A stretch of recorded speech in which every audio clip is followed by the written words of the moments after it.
Salut les Porschistes, j'espère que vous allez bien. Aujourd'hui on se retrouve dans un nouvel essai et attention, pas n'importe lequel puisque j'ai décidé de vous présenter non pas une mais deux voitures et plus précisément deux Carrera 4S.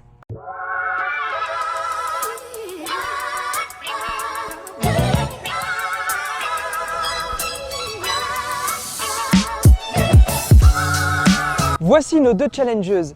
À ma gauche la 997 phase 2 et à ma droite la 991 phase 1 produite de 2013 à 2015. Et je tiens à préciser, parce que c'est important, que je vous présente deux Porsche de génération différentes tout simplement parce que je n'avais pas de 997 phase 2 Carrera S sous la main ces derniers temps. Sinon bien évidemment que je vous aurais fait un essai 997 phase 2 Carrera 4S versus Carrera S comme annoncé sur les réseaux sociaux, mais rassurez-vous, cette vidéo est prévue au programme et elle arrivera très prochainement. Ceci étant dit, mesdames et messieurs, place à l'émission.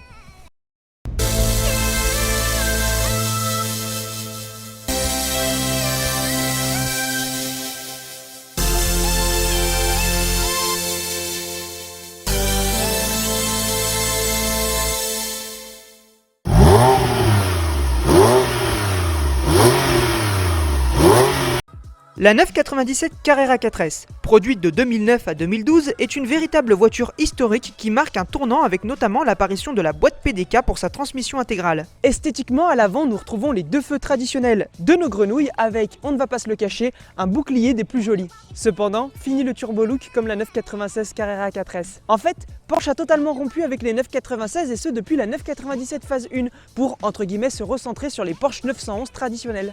Ensuite, nous avons les rétroviseurs entre guillemets percés pour laisser passer l'air et à l'arrière. Attention, celle-ci possède un béquet des plus somptueux permettant de beaucoup mieux stabiliser la voiture, surtout dans les fortes vitesses. Et pour information, ce béquet a été ajouté par le préparateur Mosheimer Automotive. Je ne suis absolument pas sûr de l'avoir prononcé correctement. Bon, maintenant, si vous le voulez bien, parlons un peu technique et sonorité.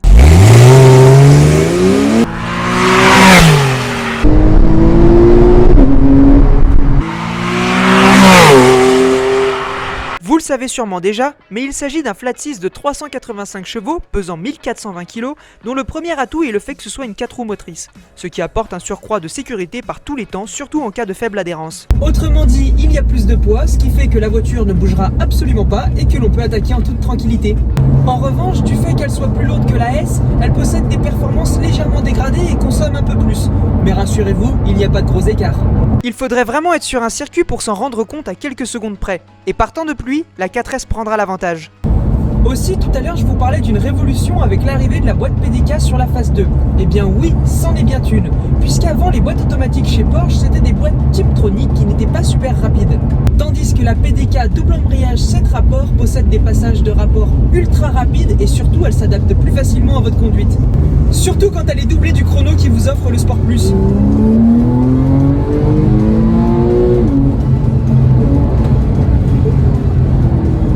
C'est impressionnant parce que la voiture vous catapulte dans des vitesses qui sont absolument folles.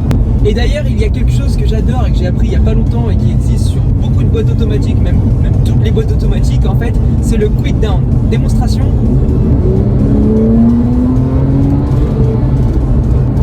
C'est lorsque vous appuyez très légèrement sur la pédale d'accélérateur qu'elle tombe à rapport et que là, vous avez la pleine puissance du moteur. Ah là là, elle nous fait toujours autant rêver cette 997, et je sais qu'elle en séduit plus d'un. Bon allez, passons à la génération suivante. Et j'ai nommé la 991 Carrera 4S.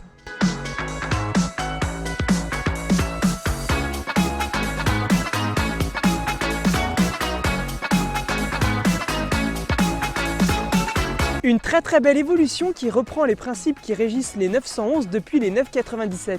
C'est-à-dire les ailes plus élargies à l'arrière et des bas de caisse noirs. Mais surtout, il s'agit de la dernière génération avec un gros moteur atmosphérique puisque les phases 2 sont passées avec un moteur turbo. Un changement radical qui a fait du bruit chez les Porschistes. Là encore, si on commence par se pencher sur l'avant, nous remarquons une grande ressemblance avec la 997, la 991 ayant des courbes plus arrondies. Si on passe à l'arrière, là encore il y a une ressemblance. Cependant, tout est taillé de façon plus allongée et plus fine. On le remarque notamment au niveau des feux ou encore du très célèbre bandeau des 4 roues motrices reliant les deux feux arrière. En plus, pour la première fois, ce bandeau est lumineux.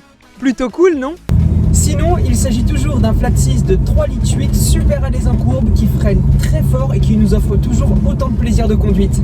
En plus, ce modèle possède le PSE, ce qui veut dire une sonorité juste exceptionnelle. Et d'ailleurs, juste pour le plaisir de vos oreilles, démonstration.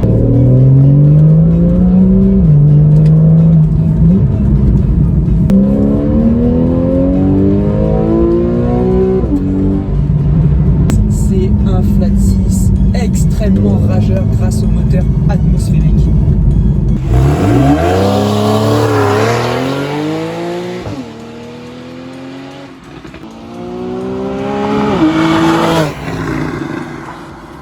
Pour ceux qui recherchent des informations supplémentaires, voici les autres grandes différences que je ne vous ai pas encore citées entre la 991 et la 997 phase 2. La 991 possède 400 chevaux, contre 385 pour la 997.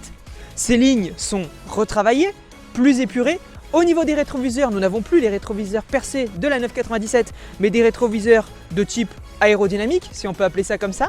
Et à l'intérieur, on a une atmosphère qui est beaucoup plus moderne, avec surtout un PCM retravaillé. Mais la plus grosse révolution est d'ordre mécanique, avec l'adoption du PTM, Power Traction Management, qui gère la répartition de puissance entre l'essieu avant et arrière, cela pouvant être visualisé sur un écran spécifique du PCM. Dans tous les cas, elles resteront deux superbes voitures qui marqueront à jamais l'histoire de l'automobile. Ce petit épisode est terminé, comme d'habitude j'espère qu'il vous aura plu, d'autant plus que cela faisait très longtemps que nous n'avions pas parlé de deux voitures en même temps. Et oui, cela remonte déjà à l'épisode des 2718. Encore merci à LG Mecasport pour les deux voitures, n'hésitez pas à vous rendre sur les réseaux sociaux ou encore sur le site internet sur lequel vous avez toutes les informations nécessaires, les actualités, les nouvelles prestations et encore j'en passe. Quant à moi, eh bien je suis encore en pleine hésitation entre la 997 et la 991 pour rentrer chez moi. Bon allez, à très vite dans une prochaine vidéo, ciao!